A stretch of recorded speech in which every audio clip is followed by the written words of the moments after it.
Louvar-te é bem mais do que eu mereço. Adorar-te mais profundo do que eu pensei. Servir-te é tudo que eu espero. O que mais quero é estar mais junto a ti. Derramar perante ti os meus anseios. A minha oferta nesta hora é a verdade. E te mostrar os meus pequenos sonhos. Ah, Senhor, como eu dependo de ti. Segundo escreveu João, capítulo 15, verso 1 em diante.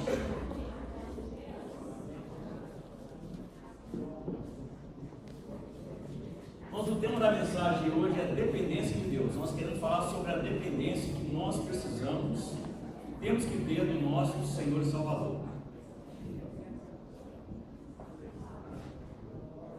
Se tiver alguém sem Bíblia aí perto de você, dá uma carona aí para ele ou para ela.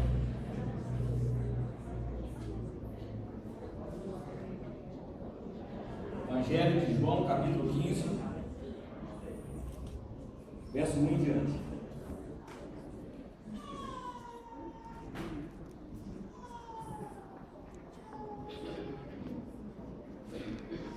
Vamos encontrar, irmãos?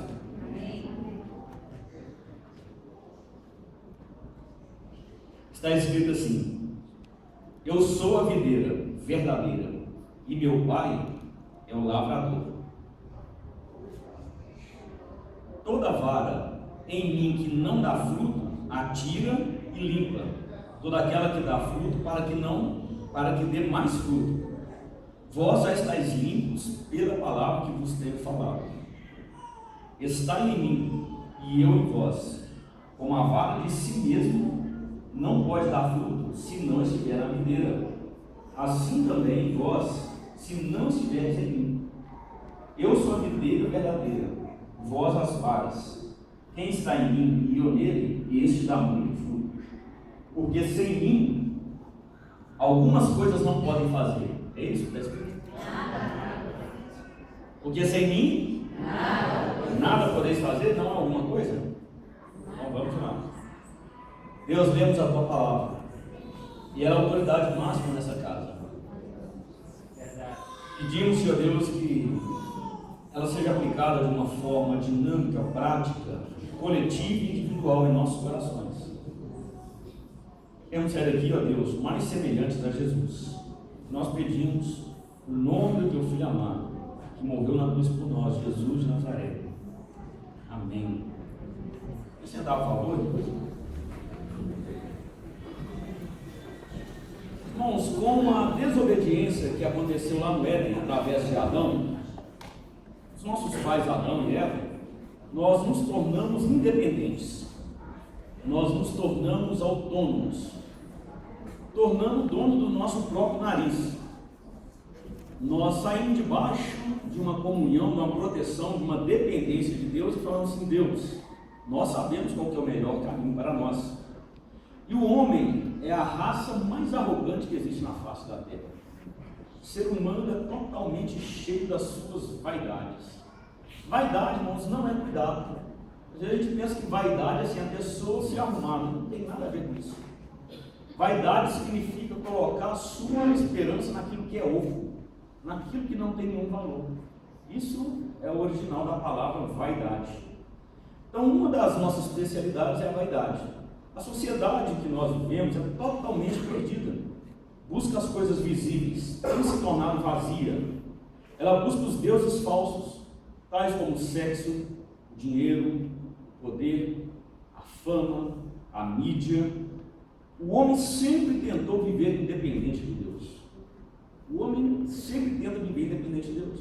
Por que é que muitas pessoas negam a existência de Deus? Porque se não existe um Deus moral, ao qual eu vou estar prestando conta, logo eu posso fazer o que eu quiser. Então muitas pessoas partem para uma negação da existência de Deus, justamente para que não precise um dia, pelo menos a sua consciência, prestar conta dos seus atos, dos seus pensamentos para Deus. Qual que é o significado de independência? Independência é a desassociação de um ser em relação ao outro, do qual dependia ou era por ele dominado. É o estado de quem ou do que tem liberdade ou autonomia. Então, uma pessoa que não está mais ligada a outra pessoa que ela estava antigamente. É por isso, irmãos, que o homem, quando ele se torna independente de Deus, ele passa a ser dependente, escravo do pecado. E a Bíblia é cheia de relatórios, cheia de narrativas que aconteceu isso daqui. Certa feita, Deus chegou para Gideão, ele estava com uma depressão muito profunda, e Deus falou assim com ele: eu vou colocar vocês a salvo dos midianitas. Vocês vão lá, vão lutar contra os midianitas e vão prevalecer. Só que existia um exército de 32 mil homens. Aí Deus falou assim: é muito. 32 mil pessoas é muito. Aí Deus falou assim: fala que os covardes podem voltar. Irmãos, voltou 22 mil. Ficou 10 mil. Depois ele falou assim: aqueles que tomarem água, muito afoitos, não vigiando, manda voltar também. Aí só ficou 300 pessoas. 300 homens. Por que Deus deu vitória para ele através de 300? Para que eles não dissessem assim: eu venci pelo nosso exército, pelo nosso armamento bélico. Eles tinham que reconhecer que eles estavam diante de um exército muito maior, e com apenas 300 homens eles venceram. Então foi Deus que deu a vitória. Jonas, quando Deus falou com ele assim: vai para Nínive, ele falou assim: eu vou para Tarsis. Eu vou para onde eu quiser, comprou uma passagem e foi para Tarsis. Jeremias vai denunciar o povo dizendo assim: 2 males cometeram o meu povo. A mim me deixaram mananciais de água viva e cavaram para si cisternas que não retêm as águas. Então a Bíblia está cheia, irmãos, de histórias onde a pessoa não queria depender de Deus. Por que Deus pediu que Davi não contasse o número do seu exército? O exército de Davi era muito numeroso demais da conta. Então, se Davi contasse o número do seu exército, ele ia falar assim: olha o tamanho do exército que eu tenho. Ninguém na face da terra tem um exército maior do que o meu. Então, o coração dele se encheria de vaidade. Ele passaria a pensar que todas as conquistas que ele teve até aquele momento foi pelo seu braço. Ele tinha que reconhecer que era Deus que estava com as mãos sobre a vida dele. E nós tentamos viver independente de Deus. Esses dias lá em casa nós estávamos almoçando, eu, a Cléia, a Azaf, a Alice. O Azaf chegou para mim e falou assim: pai, o senhor me dá uma mesada? Aí eu brinquei com ele e falei assim: uma cadeirada dói menos. Uma cadeirada não? Ele falou: não, papai, eu estou falando sério. Você está falando sério mesmo. Mas você está falando assim, de mesada, de quanto que você está falando? Ele falou assim: eu não quero pouco não, papai. Se mexaria um pouquinho, eu não quero não. Mas também não precisa ser muito não.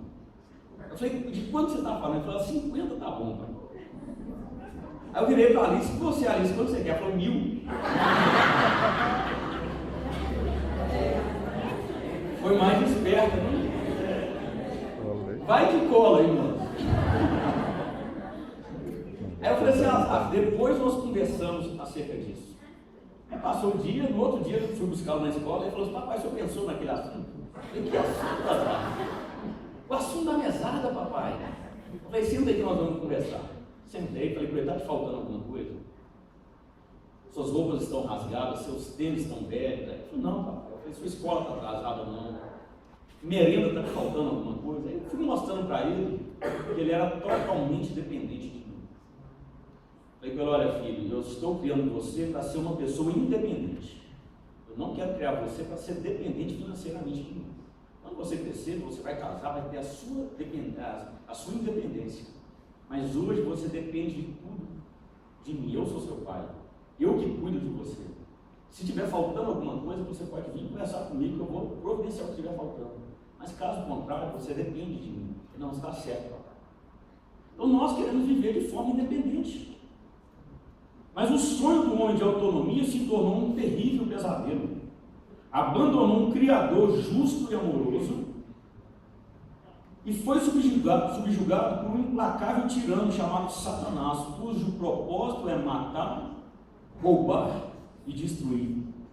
A tão aspirada e verdadeira independência, irmãos, só pode ser encontrada em Deus. Só é livre, irmãos, quem está em Deus. A independência de Deus, irmãos, acarreta sofrimento, angústia, vergonha, dor e, por fim, a morte. O maior pecado que existe é o homem querer gerir a sua própria vida.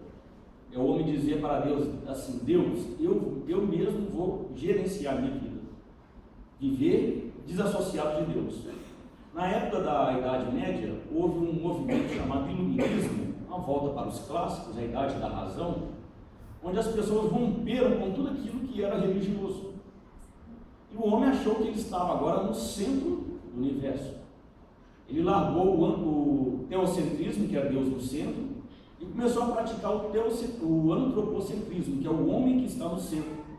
Logo, em consequência disso, veio um movimento chamado teologia liberal, onde as pessoas vão tirar tudo aquilo que é mito da Bíblia. E com isso também veio um outro movimento chamado neo-ortodoxia, que teve um expoente chamado Karl Barth. Karl Barth dizia assim: o homem é essencialmente bom. Nós não precisamos de Deus. Nós não precisamos de Jesus. Jesus é simplesmente um modelo ético para a gente estar seguindo, é um exemplo moral. E na década de 60, o homem enveredou por esse caminho, dizendo: nós não precisamos mais de Deus. Nós superamos a religião. Deus agora foi circunscrito no nicho do sagrado. Deus agora está ultrapassado. Só que aí, irmãos, na mente de Karl Barth, quando ele dizia que o homem era bom, veio a Primeira Guerra Mundial, matando milhares e milhares de pessoas. Depois veio a Segunda Guerra Mundial, Pearl Harbor e muitas outras, Hiroshima, Nagasaki, matando mais milhares e milhares de pessoas. Então eles começaram a pensar o seguinte: o homem não é bom coisa nenhuma, o homem é terrível. O homem mata, o homem destrói, o homem rouba, o homem trafica, o homem é o lobo de si mesmo, ele destrói o seu próprio semelhante. Então esses teólogos seculares da década de 60, eles começaram a entrar em choque com aquilo que eles pensavam: nós não precisamos de Deus. E eles começaram a voltar agora para Deus. Isso chama momento de encantamento na ciência da religião. O encantamento é a volta para Deus neste momento. Então, irmãos, tentar viver sem Deus é justamente o que significa pecado. Além disso, irmãos, nós precisamos uns dos outros. Todos nós que precisamos uns dos outros. Ninguém que pode virar para qualquer irmão e falar: eu não preciso de você. Quando nós nascemos, nós somos o ser mais dependente que existe. Dependemos de alguém para trocar nossas fraldas, senão fica cagado mesmo, fica mijado lá. Assim. Precisamos de alguém para colocar comida na nossa boca, mamadeira. Nós somos dependentes para tudo, irmãos. Quando nós crescemos, algumas pessoas passam a se tornar dependentes de nós. E quando nós vamos envelhecendo, nós voltamos a depender de outras pessoas.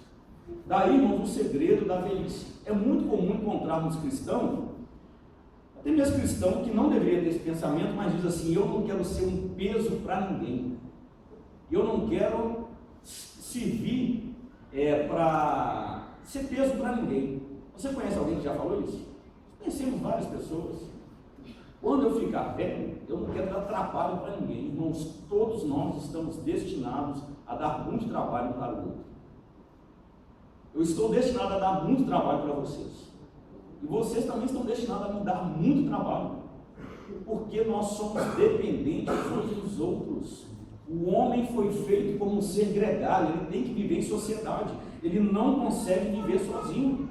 Daí a oração do Pai Nosso teve 6 petições. Era o alvo do nosso discipulado. A oração do Pai Nosso, ela tem 3 expressões que glorificam a presença de Deus. A primeira dela diz assim: santificado seja o teu nome. É interessante aqui que todas as vezes que nos aproximamos do nosso Pai, nós temos que entender que Ele é santo e que Ele precisa ser santificado através da nossa vida. A segunda diz respeito ao reino: venha o teu reino.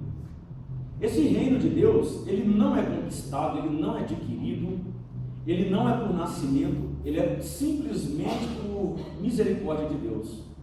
Ele simplesmente decidiu nos adotar e nos fazer cidadão desse reino. E o terceiro diz assim: faça a tua vontade, assim na terra como no céu. Então, quando nós estamos fazendo essa terceira oração, faça a tua vontade, nós estamos dizendo para Deus o seguinte: Deus, todas as vezes que eu tento gerenciar minha vida, eu me dou mal. Todas as vezes que eu faço as minhas escolhas, as minhas escolhas são erradas. Então é um reconhecimento de dependência de Deus. Então nós estamos falando para Deus assim: Deus, eu dependo de acertar, eu dependo da vontade do Senhor, eu dependo que o Senhor guie a minha vida, eu dependo que a tua misericórdia reine sobre o meu coração. Então as três primeiras, santificado seja o teu nome, venha o teu reino, seja feita a tua vontade, ela expressa a paixão pela glória de Deus. E as três próximas, irmãos, ela fala sobre a dependência da graça de Deus. O pão nosso de cada dia nos dai hoje. Alguns teólogos vão dizer que esse pão aqui significa tudo aquilo que nós necessitamos no nosso cotidiano. Tem outros que vão dizer que são as situações básicas da vida: a alimentação, o vestimento, a bebida, a comida. Mas não importa aqui o que nós vamos optar por acreditar. O que importa, irmãos, é que nós dependemos de Deus a cada dia. Talvez você pode virar e dizer assim: mas eu tenho um excelente emprego. Aí se Deus tirar a mão sobre a sua vida, você ficar enfermo, o que você vai fazer? Se Deus fechar a porta daquele emprego? E se Deus resolver que aquela porta vai fechar? Então, quando nós estamos falando com o nosso de cada dia nos dai hoje, nós estamos dizendo o seguinte: Deus, eu dependo do Senhor. Deus, o meu sustento vem do Senhor. Deus, quem cuida de mim é o Senhor. Nós estamos expressando uma total dependência, falando o seguinte: Deus cuida de mim todos os dias, dia após dia, que a minha mesa seja suprida pelo Senhor, que a minha saúde seja guardada pelo Senhor. Irmão, se Deus não guardar a casa, em vão vigia a sentinela. Se Deus não edificar a casa, em vão nós vamos trabalhar. Eu estava falando para os irmãos hoje do discipulado, eu já falei isso aqui uma vez. Quando eu estava construindo a minha casa lá embaixo, eu comprei uma carreta, caminhão fechado de tijolos braunas, e fiquei muito preocupado, porque o pessoal lá na rua tem o costume de fazer uns vales. Eles pegam emprestado sem avisar e não pagam também não. É muito comum a gente ver o pessoal lá pega um balde de areia, de brita, não sei que cultura que é essa, mas o pessoal tem esse hábito lá. E eu falei: meu Deus, vamos fazer um vale com tijolo. E fiquei desesperado, comecei a procurar um bocado de gente para carregar os tijolos para dentro da casa, colocar pelo menos dentro do terreno, para colocar o portão. E fui atrás de um, não consegui, fui atrás de outro, não consegui. Aí fui lá nos cozidos, os camaradas de pé inchado lá embaixo. Falei assim: vocês estão afim de um trampo? Nós estamos, mas hoje nós estamos meio picudinhos, agora não dá não. Está exalando cachaça. Falei: não, mas eu tenho uns tijolos lá, eu tenho que guardar agora, porque senão o pessoal vai roubar. Aí sabe o que um cozido virou e falou comigo? Coloca nas mãos de Jesus que ele guarda você. Coloca nas mãos de Jesus que ele guarda você. Muitas das vezes, irmão, nós achamos que nós que administramos a nossa vida. A Bíblia diz aqui no texto que nós lemos: sem mim, nada podeis fazer. Você pode trabalhar sem Deus? Não pode. Nós podemos respirar sem Deus? Não podemos. Nós podemos movimentar sem Deus? Não podemos. Daí, irmãos, o estudo nosso aqui, que um discípulo de Cristo, ele tem dependência tanto de Deus quanto do próximo. Nós vivemos numa sociedade que nós achamos que se eu depender de uma outra pessoa, isso é sinal de imaturidade. Não é, irmãos, isso é sinal de maturidade. A minha ficha tem que cair de vez e eu entender que eu preciso de você, que você precisa de mim, que nós somos juntos como uma família, porque nós precisamos um do outro. E é isso que nos faz ser igreja. No cristianismo não existe carreira solo. Por mais abastado que seja a sua vida, por mais que a sua vida ande sem problemas, em um dado momento nós precisamos um do outro. Nós somos um ser gregário. Então, irmão, depois ele vai dizer: perdoa os nossos pecados, assim como nós perdoamos os nossos devedores. Nessa expressão do Pai Nosso aqui, Jesus está mostrando que nós temos uma dívida. Nós estamos pedindo: perdoa os nossos pecados, assim como nós perdoamos quem nos deve. Então eu estou pedindo que Deus perdoe a minha dívida, Assim como eu estou perdoando aquelas pessoas que têm dívidas para comigo. E nós vivemos, irmãos, numa sociedade totalmente descartável. Eu lembro de minha mãe, quando 6 filhos, lá no Concórdia, o varal, irmãos, ficava assim, lotado aquelas fraldas branquinhas. Tanto de fralda, não tinha. Quando ia sair, colocava aquela calça plástica, que é terrível, esquentado, terrível o negócio. Mas hoje nós vivemos o negócio na era do descartável. Me deu uma borrada ali, só tirar, foi embora, uns R$50, R$2, joga fora, passa o lencinho e colocou, não precisa lavar mais. Vivemos, irmãos, na era do descartável. Nós vamos fazer aqui os trabalhos na igreja e compramos pratos descartáveis, porque usamos, jogamos fora. Os copinhos são descartáveis também, para não ter problema de ficar limpando depois. Lá na compra lá de casa eu compro copo descartável, porque quando tem muitas pessoas eu não tenho que ficar lavando o copo depois, eu já uso copo também de plástico descartável, joga fora, irmão. Vivemos nessa era do descartável. Só que isso vem entrando no nosso relacionamento. E nós temos um relacionamento com as pessoas de utilidade. Se aquelas pessoas não são úteis para nós temos a tendência de jogar fora aquela pessoa. Se aquela pessoa não proporciona para nós um retorno, a nossa tendência é de lançar fora aquela pessoa. Nós não temos mais esse senso de dependência. Nós não temos mais, irmãos, esse senso de ser humano. Nós não entendemos mais, irmãos, que as pessoas têm dívida para conosco e nós devemos cada um. Que eu sou devedor de você me deve também. Que nós temos uma dívida junto. Então, irmãos, essa oração aqui de dependência de Deus, ele está dizendo o seguinte: Deus, me ajuda a perdoar. Perdoar não é fácil, irmãos. Perdoar não é esquecer. Perdoar é lembrar sem sentir dor. Ninguém esquece nada, irmãos, a não ser que tenha amnésia. Caso contrário, nós podemos lembrar de algumas coisas, mas sem sentir dor. Eu lembro do corpo que eu tomava quando era pequeno, mas eu nem sinto dor mais por causa disso. Não tem mais nenhum problema. Mas tudo aquilo que nos incomoda, tudo aquilo que traz desassossego, nós precisamos resolver. Quem sabe nessa noite você precisa procurar alguém pedir perdão, ou liberar perdão para alguém. Está comprovado cientificamente que o perdão ele atrofia as pessoas. O perdão ele causa doenças psicossomáticas, que são no espírito, mas que refletem no corpo. Pessoas que têm dificuldade de perdoar, geralmente são pessoas que se isolam, são pessoas que vivem passando mal, são pessoas que vão ao médico e nada é descoberto, porque não conseguem perdoar. É uma doença. O bispo de Hipona, Santo Agostinho, ele vai dizer que a falta de perdão é como se estivéssemos bebendo veneno esperando que outra pessoa morra. Então, irmãos, nós estamos pedindo: perdoe as nossas ofensas, assim como nós perdoamos aquele que nós temos ofendido. Isso é um sinal de dependência. Nós dependemos uns dos outros, dependência da graça de Deus. E depois ele diz também: me livra de todo o mal. Me livra do mal. Livra de todo o mal. Que mal que é esse, irmãos? Qualquer tipo de mal. É o mal que o ser humano nos causa. É o mal dos acidentes nas estradas. É o mal do banditismo que aumenta a cada dia.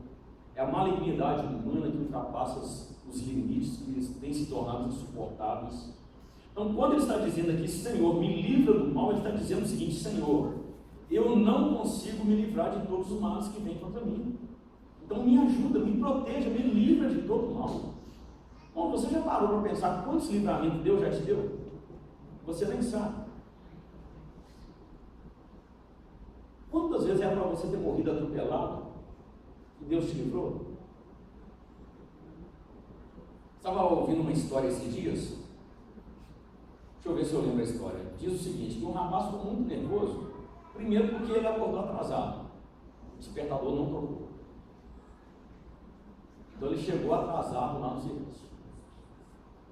Depois, como não bastava ele chegar atrasado, quando ele foi ligar o carro não pegou, não funcionou. ficou mais invocado ainda. Depois de um tempo, o carro pegou. E quando ele chegou lá no serviço, depois de ter chegado atrasado, ter passado vergonha, foi para almoçar, pediu um lanche. Só que o que ele pediu, ele não podia comer, então ele ficou mais indignado ainda. Falou, o dia hoje está terrível. Pediu que trocasse o alimento dele. Ele, muito bravo, foi perguntar para Deus o que havia acontecido. O que estava acontecendo, estava tudo dando errado na vida dele. Aí Deus falou com ele assim, olha, você acordou atrasado, porque no momento eu deixei você dormindo, que havia um demônio da morte te circulando. Eu enviei os meus anjos para trabalhar a seu respeito. E enquanto meus anjos lutavam com os demônios que queriam tirar a sua vida, eu preferi deixar você dormindo, para que você não participasse daquela batalha. Sabe por que o seu carro não pegou hoje? Porque se ele tivesse pegado no momento que você saiu, seu carro teria colidido com um homem que estava totalmente alcoolizado, você teria morrido. E sabe por quê? O seu lanche veio errado? Porque esse lanche foi preparado por uma pessoa que estava doente. Ela passou vírus para o lanche. Você estaria doente neste momento. A Bíblia diz em Romanos capítulo 8, verso 28, todas as coisas cooperam para o bem daqueles que amam a Deus. Nós somos dependentes de Deus. Aleluia, Jesus. Nós não conseguimos nos livrar de todos os males. Glória a Deus. Mas quando nós dependemos de Deus, dizemos, Senhor, me livra de todo mal, a mão dele forte e poderosa está sobre nós. Glória a Deus. Aleluia. Os irmãos que são policiais na rua, já imaginaram quantos livramentos Deus já deu para vocês? Quantos livramentos que Deus nos dá, irmãos? Quantas vezes que eu vou num hospital, vou num presídio, vou em alas, pessoas que são portadoras de doenças crônicas, de doenças contagiosas, estão direto em CTI. Quantos livramentos Deus já nos deu, irmãos? Quantas vezes você já passou por um outro caminho porque ali tinha um bandido te esperando? Tem muitas coisas que nós só vamos saber na glória. Irmãos, quando nós falamos, Senhor, me livra de todo mal, isso significa, Senhor, eu dependo de você. Dependo do Senhor. É o Senhor que me livra de todo mal. Então, irmãos, dependência é uma atitude fundamental que temos de ter sempre que oramos o Pai Nosso. Dependência, irmãos, de Deus.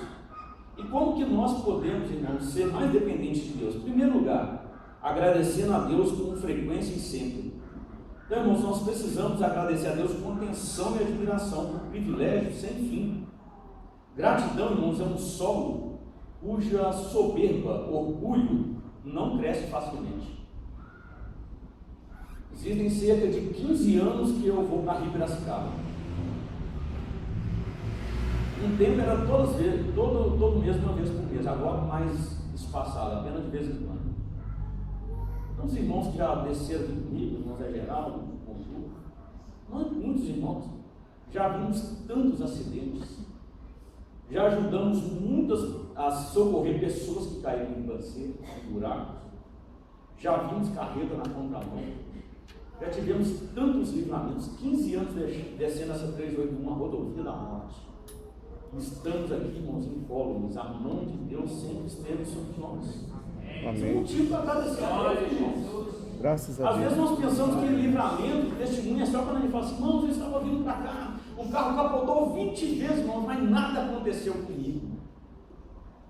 Irmãos, eu estava vindo aqui hoje, isso é um testemunho, irmãos, eu estava vindo para cá hoje com a minha família, cheguei aqui, estacionei o carro, irmãos, nada aconteceu. Testemunho também. Um fanático aí poderia ter dado um tiro, um carro poderia nos ter colhido.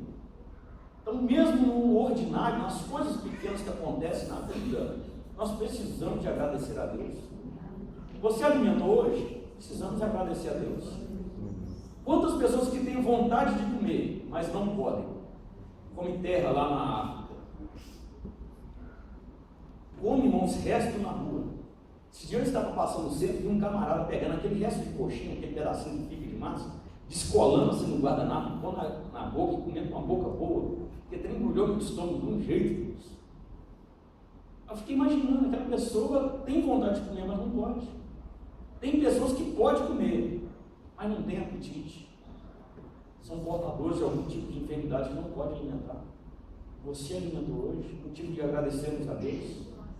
Precisamos ser mais gratos a Deus, irmãos. Amém. Você está aqui hoje vestido. Nós estamos num país onde não há perseguição religiosa. Existem milhares de cristãos neste momento amarrados. Os filhos já foram jogados para bestas feras. Pessoas que perderam seus bens. Estava vendo um testemunho de um pastor que estava dentro de casa. Entrou um grupo extremista, quebrou tudo que tinha na casa dele, espancou, deixou o camarada todo estourado, sangrando. Depois eles pisaram com requinte de crueldade. Ele todo estourado, sangrando no chão, bateu na sua esposa, nos seus filhos, e depois atiraram fogo na casa. Irmãos, ninguém nos persegue aqui por sermos cristãos. Ninguém persegue você aqui por você ter uma Bíblia. Lá na África tem igreja lá de 400 membros, 500 membros que não tem uma Bíblia. Você tem liberdade. Não é o caso de rir, não, irmão. Nessa semana eu estava ouvindo a Itatiaia, e estava lá uma entrevista de 15 meliantes que estavam presos num quartinho 2x2, 5 dias sem tomar banho. Como se não bastasse, jogaram 3 travestis lá dentro. E foi um banzé que deu o negócio. Os homens reclamando por causa dos travestis, os travestis reclamando por causa dos homens que estavam fedendo demais. 5 dias sem tomar banho. Eles dizendo que não estavam dormindo. Porque dormir em pé não tem como. Parecia um ônibus lotado, metrô que tinha. Irmãos, nós estamos aqui. Nós estamos livres. Nossos pais cuidaram de nós, nos deram limites. Então nós precisamos ser mais gratos a Deus, irmãos, agradecer a Deus pelas pequenas coisas também. Segundo lugar, irmãos, precisamos ter interesse por confessar os nossos pecados. Nós precisamos certificar, irmão, de julgar a nós mesmos na presença de Deus. Isso significa um autoexame. De vez em quando, irmãos, ou de vez em sempre, nós precisamos chegar diante de Deus com um autoexame muito sincero e falar assim: Deus, vê se há em mim algum caminho. Deus, onde que eu tenho pisado na bola? Onde que eu tenho sido invejoso? Onde que eu tenho sido egoísta? Onde eu tenho sido mesquinho? Me mostra onde eu tenho falhado. Nós precisamos de examinar nós mesmos, irmãos. Nós temos doutorado em examinar a vida do próximo. Se perguntar sobre a vida do próximo, nós sabemos riqueza de detalhes. Agora pede para falar sobre a nossa própria vida, as nossas falhas. Aí eu sou muito perfeccionista. Eu tenho um problema que eu sou muito rigoroso com o horário. Esses são os nossos defeitos que nós falamos. Então, irmãos, nós precisamos de um autoexame, de confessar os nossos pecados. Nós precisamos chegar diante de Deus, diante da palavra de Deus, observá-la como um espelho e falar: Deus, vê se há em mim algum caminho mau. Deus, onde o Senhor não está em primeiro lugar na minha vida? O que eu tenho colocado em primeiro lugar? Tem sido o casamento? Tem sido o time de futebol? Tem sido as amizades? Tem sido a novela? Tem sido a televisão? Tem sido a religião? Tem sido a igreja? Tem pessoas que colocam a igreja em primeiro lugar. Está totalmente errado. É Deus em primeiro lugar nas suas vidas. Então, irmãos, nós precisamos interessar por confessar os nossos pecados. Terceiro lugar, precisamos, irmãos, estar prontos para aceitarmos humilhações. Elas podem doer terrivelmente, mas nos ajudam, irmãos, a sermos mais humildes. Ninguém aqui, irmãos, gosta de sofrer. Ninguém coloca um tempo na sua agenda e fala assim: eu vou tirar esse mês para eu sofrer bastante. Nenhum de nós gostamos de sofrer, irmãos. Alguém que gosta de ser humilhado? Ninguém gosta, irmão, de humilhação. Mas a humilhação, muitas das vezes, é um instrumento didático de Deus. Lá em Deuteronômio, Deus fala assim: eu te humilhei, te levei até o deserto para saber o que tinha dentro do seu coração. Porque está escrito: nem só de pão viverá o homem, mas de toda a palavra que sai da boca do seu Senhor. Glória a Deus. Muitas das vezes, irmãos, Deus permite que nós estejamos em total dependência um do outro, para mostrar que nós não somos ninguém. Nós não somos arrogantes demais. os nossos diplomas, as nossas posses, a nossa posição, muitas das vezes vai na frente. Como nós observamos e vemos pessoas dizer assim, você sabe com quem você está falando? É muito comum vermos isso na sociedade, irmãos. Precisamos estar prontos a aceitarmos humilhações, irmãos. Pode ser, irmãos, que algumas humilhações sejam até insignificantes, mas nós precisamos, irmãos, entender que elas são didáticas em nossas vidas. Em alguns momentos Deus permite que nós dependamos um do outro.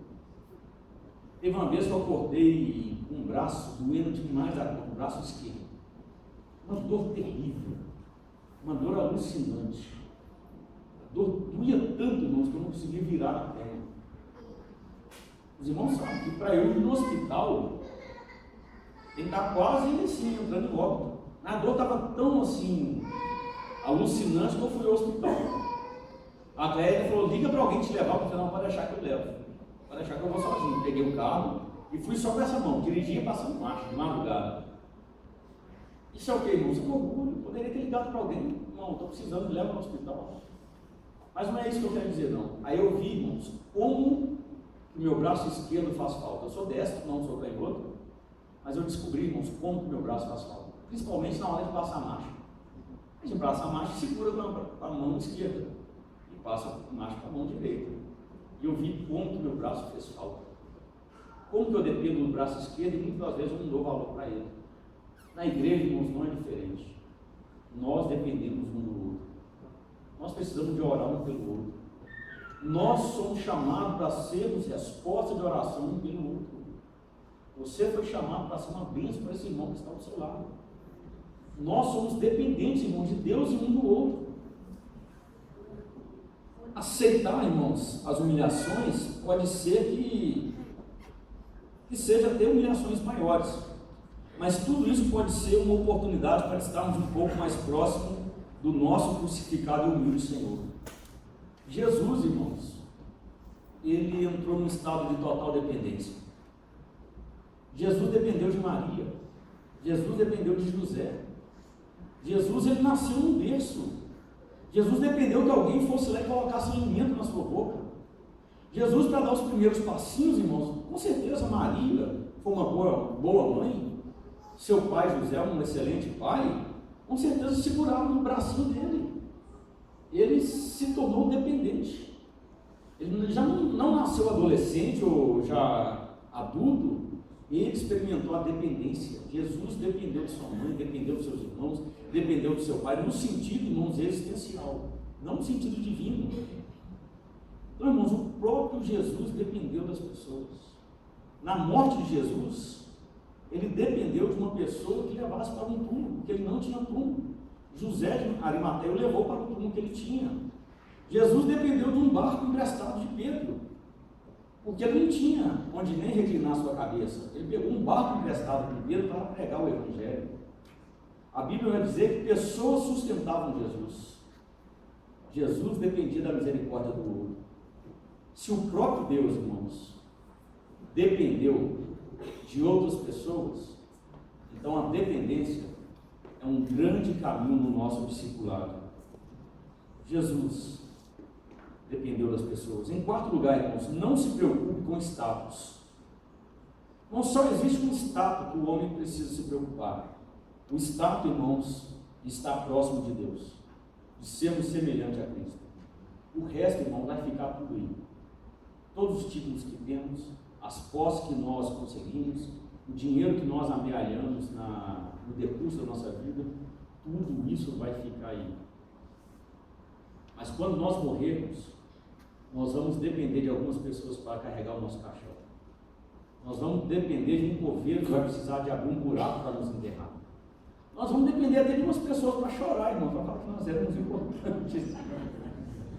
Nós vamos precisar, irmãos, de alguém que leve uma roupa lá no velório, lá na funerária, para nos trocar. Então, irmãos, nós precisamos ter essa consciência que quando nós partirmos, nós partiremos totalmente dependentes das pessoas. Nascemos dependentes e morremos dependentes. E em quinto lugar, irmãos, nós precisamos rir mais. Dê mais humor para a vida, irmãos. A vida passa tão rápido, irmãos. Bom, de vez em quando eu fico pensando, esses dias eu estava jogando bolinha de gude na chuva, sem camisa, com short, irmãos, lá no Concórdia. Estava lá no campo do Pitangui jogando futebol, jogando finca, aquele negócio, andando com aquele rodinha que tem um arco de arquinho. Esses dias, irmãos, estava brincando disso. Subindo em árvore, brincando de pique-esconde, rouba-bandeira. Lembro como se fosse hoje, polícia ladrão. Dentes altos, tipo fuzilada, carrinho de rolimão. A moçada nova aí nem conhece isso, né? Já conhece Xbox, Play 2. Sou da época do Atari. Quem tinha Atari era rico. Esses dias, irmãos, estava brincando disso. O tempo passou, irmãos. Casado, 2 filhos. Minha filha me chama de barriguda e ela está coberta de razão. O tempo passa rápido demais, irmãos.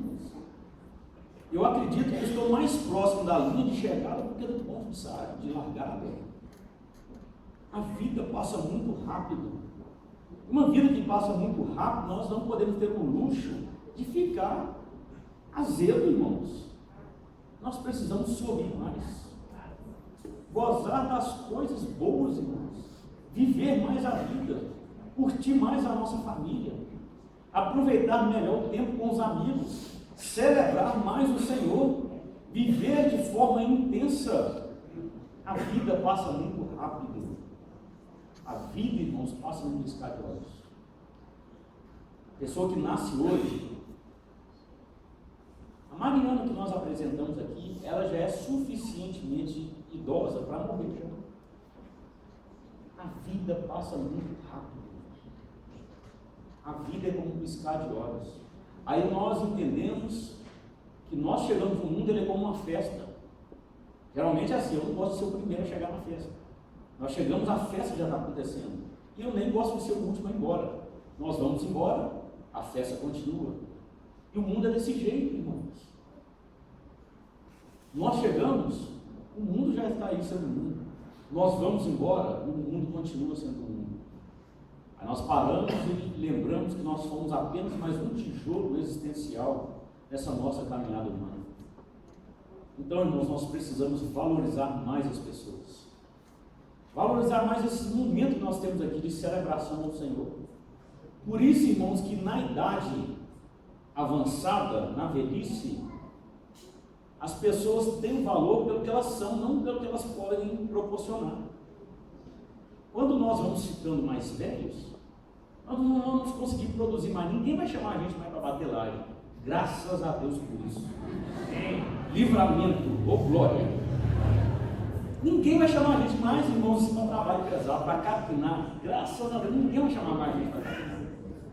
Você não vai conseguir produzir mais. O seu valor vai ser pelo que você é. Você não consegue produzir mais. Daí nós entendemos que as pessoas nos amam, não pelo que nós produzimos, mas por aquele que nós somos. O padre Fábio de Mello fala até uma frase sobre essa, ele pede lá que Deus dê ele a graça de ter alguém que o ame, de colocar a cadeira dele no sol quando ele estiver velho e tirá-lo do sol quando ele estiver velho também. Então, irmãos, no envelhecimento é que nós descobrimos o verdadeiro valor das pessoas. É por isso que nós temos muitos idosos abandonados.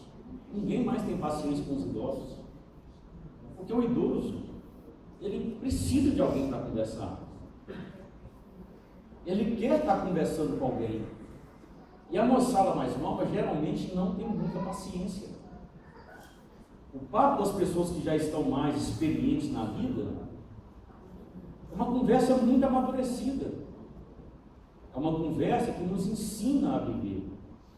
Mas nós queremos ouvir falar do galão da massa. Nós queremos ouvir falar da raposa. Nós queremos ouvir falar da balada.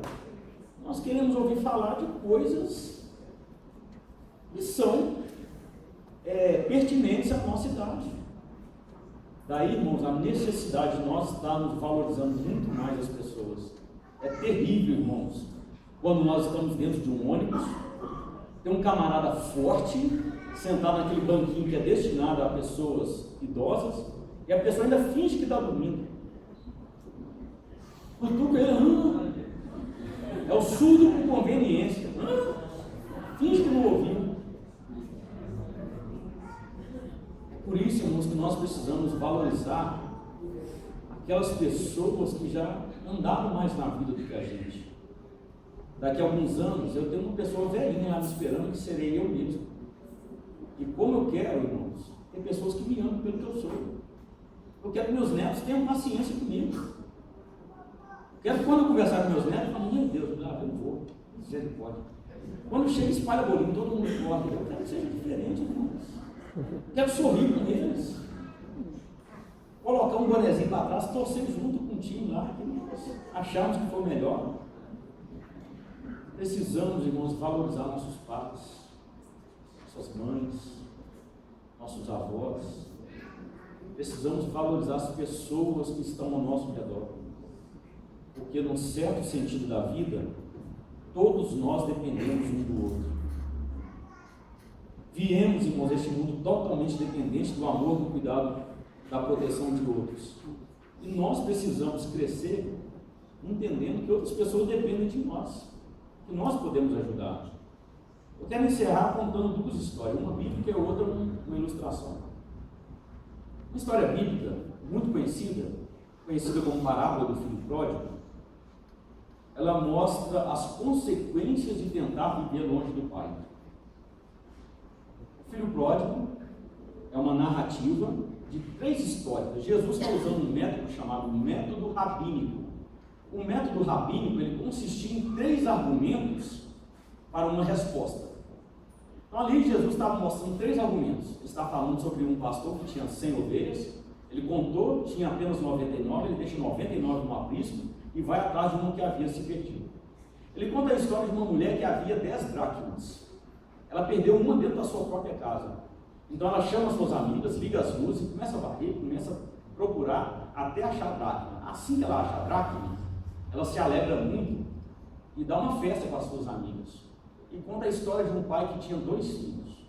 O mais novo chegou para o pai e falou assim: pai, eu quero dinheiro que me pertence. Aquilo ali, irmãos, era um grande insulto, porque o filho só podia herdar a herança depois que morresse. Até hoje é assim o direito. Só pode herdar alguma coisa depois que o pai vai embora. Mas o filho chega e fala assim: pai, se eu morrer, eu não estou nem, eu quero o meu dinheiro. O que o menino estava dizendo era isso. O pai, sabendo que ele quebraria a cara, pegou o dinheiro e entregou para ele. E ele foi embora viver a sua vida, num país distante, que diz a Bíblia em Lucas capítulo 15. E quando acabou o dinheiro, acabou os amigos também, a fome sobreveio sobre aquele país, ele começou a cuidar de porcos. Era uma das profissões mais aviltadoras, mais humilhantes que havia naquela época. Um judeu cuidar de porcos. Ele foi cuidar de porcos. Da fazenda, ele vai para um chiqueiro. Da presença dos amigos, ele vai para a presença de porcos. Uma mesa farta de comida, ele começa a desejar comida que os porcos comiam, descendo ladeira abaixo, de uma forma muito célere. Eu lembro, irmãos, que quando eu morava no Concórdia, lá tinha muitas aquelas formigas de asa, tanajura, muitas, mas muitas vezes, em um determinado momento do ano.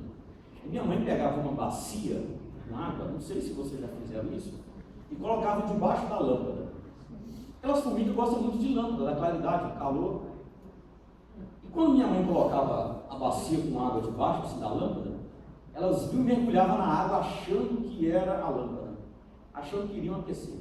Era o mergulho da morte, achando que era a lâmpada. Aí depois a gente tirava aquele tanto de formiga e deixava a água limpinha parada para outras morrerem novamente. E assim era, irmãos, uma ilusão.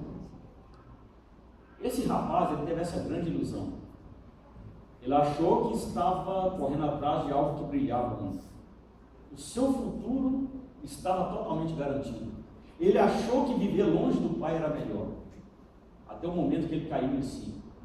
A Bíblia diz que ele caiu em si e disse assim: lá na casa do meu pai, até os jornaleiros, lá os trabalhadores comem bem, e eu aqui disputando comida com porcos, eu vou voltar. Eu vou voltar, vou dizer que peguei contra os céus, contra a terra, contra o meu pai, e vou ver se ele me aceita pelo menos, não precisa ser como filho, Quero ver se ele me aceita pelo menos como um trabalhador dele. E foi o que ele fez. Eu fico imaginando, irmãos, imagina o retorno desse camarada. Não acham que esse camarada estava cheirando azarro, papo rabane? Os camaradas deviam estar fedidos, uma asa, chulé, cabelão assim, maior do que o Thales, aqueles biscoitão assim, aquelas manchas assim de cocô de porco, o pé cheio de bicho de pé, com um espinho grandão de laranjeira assim, para colocar bicho de pé, mas todos fedorentos, maltrapilho. Não voltou arrumadinho não, irmãos. Até a sandália que ele havia deixado, que ele levou, vendeu. O anel que era de ouro, que era símbolo de pertencimento a alguma família, ele vendeu também. Ele voltou totalmente quebrado. Um senso que eu dependo do meu pai. O mais recurso que eu tenho na minha mão, eles são insuficientes para eu gerir minha vida. Eu preciso do meu pai. E quando ele volta, o que acontece? Versículo 20. O pai o vê de longe, corre, lança ao seu pescoço, dá nele um beijo, um abraço e manda fazer uma grande festa. Manda trocar as vestes dele, manda colocar sandália nos pés dele, porque ele é filho, não é escravo. Manda trazer um anel novo, falando, ele é meu filho, não importa a situação que ele está, ele continua sendo o meu filho. E dá uma grande festança. E ele entendeu, o mais recurso que ele tinha, viver longe do pai, não era o melhor. A melhor situação que ele podia ter é viver perto do pai. E a segunda história, irmãos, diz o seguinte: um certo senhor, ele estava subindo um monte muito elevado, com muitas pedras, um terreno muito íngreme, estradas muito difíceis. E a filha dele falou assim: papai, eu quero subir sozinha. O pai sabia que a filha não ia conseguir subir sozinha. Mas ele deixou, colocou-a na frente e ela foi insistindo. Subindo, cansava as perninhas, ou então tropeçava, escorregava na pedra, ela caiu, o pai colocava de pé novamente. E ela foi insistindo naquilo porque ela não queria reconhecer que ela não conseguiria subir sem a ajuda do pai. Até o momento que ela teve um tombo mais feio e ela não conseguiu prosseguir dali, subindo aquele monte sozinha. Naquele momento o pai colocou-a no braço com todo carinho e explicou para ela que ele sabia que ela não conseguiria subir um monte sozinha, mas que ele deixou para que ela entendesse que ela dependia dele. Irmãos, assim é Deus conosco. Muitas das vezes Deus deixa que nós estejamos caindo, machucando, que nós, na nossa subida existencial, algumas coisas aconteçam conosco, alguns acidentes, para que nós possamos entender que sem Ele nós não conseguimos andar sozinhos. Foi o que ele disse lá em Lucas, lá em João capítulo 15: sem mim nada podeis fazer.